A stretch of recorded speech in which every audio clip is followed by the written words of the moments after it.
जिखरियो आ Elizabeth प्रभुंकर प्रत्येक वाक्य को पालन करी धार्मिक जीवन काटुछंती बोलिकी आपण एवं मु जदि ईश्वरंकर वाक्य अनुसार जीवन काटिबा आपण को भी दूत माने देखा जिवे। हालेलुया।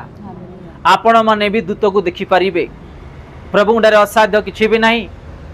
आमे जिमिति तांग रक्त रे धौत हेई प्रभुंकर वाक्यर जीवन काटिबा समस्त आज्ञा बोलिकी आमे देखुछु। समस्त आज्ञा पालन करी तांग दृष्टि धार्मिक हेबा आमे भी पवित्र आत्मा सहित कथबार्ता ही परिबा। आमे निज चक्षु द्वारा दूतों को देखि परिबा। आज एमिति दान पाइबा पय आज आमे माने पछरे अछु। ए जगतर विषय पाइबा पय आज आमे दिन राति परिश्रम करूछु। आज नले काली मरि जिबा।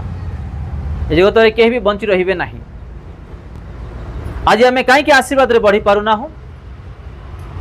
ए मानकर जीवन रे प्रचुर आशीर्वाद अछि किंतु गुटिए नाही। कोन कोन तांको जीवन रे संतान नाही। तांको जीवन रे प्रभु प्रत्येक विषय आशीर्वाद करिसंती किंतु गुटिए विषय नाही जोटा संतान से माने पाई ना।